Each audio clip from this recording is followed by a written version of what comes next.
she ends up threatening um, a worker, a nurse that's there. And being able to threaten the nurse, she takes back her money, and the whole group is able to take Alejo over to a hospital where he's able to receive care from a doctor. When they get back home, everything seems to be the same in terms of the placing of the house. The dishes are still in the sink. Everything's where they were when they left. However, the group has changed. Petra now sees that she's with child and knows that she's going to be a mother.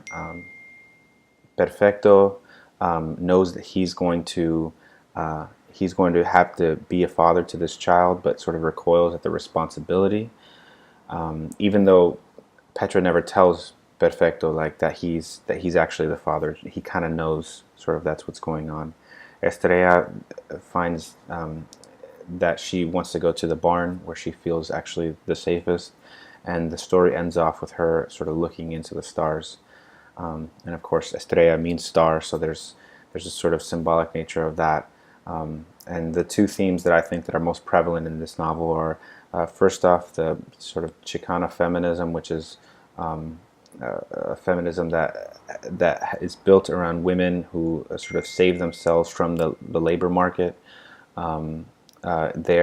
Those migrant farmers are, in particular, they don't really have anybody available to them to provide any kind of safety and labor regulations, those types of things. Those things aren't available. So a lot of times women have to take it upon themselves, especially when they're abandoned by the men in their lives, to go ahead and work for themselves, save themselves, provide for their own children, that sort of thing.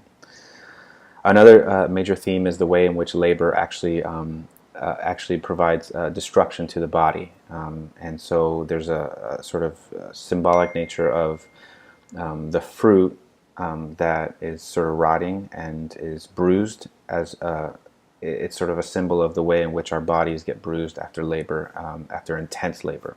And not labor in terms of delivery for a pregnancy, but labor in the actual working conditions that these migrant farmers had to endure.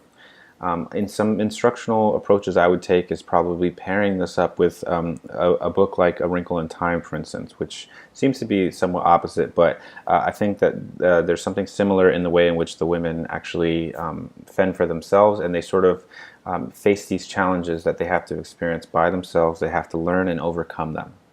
Another piece of media that I found that I think would serve well with this is a poem. It's a spoken poem that's called Something Out of Nothing by Mercedes Holtree, about Chicana women dealing with what they have, which is usually not much. They have to sort of create something out of nothing.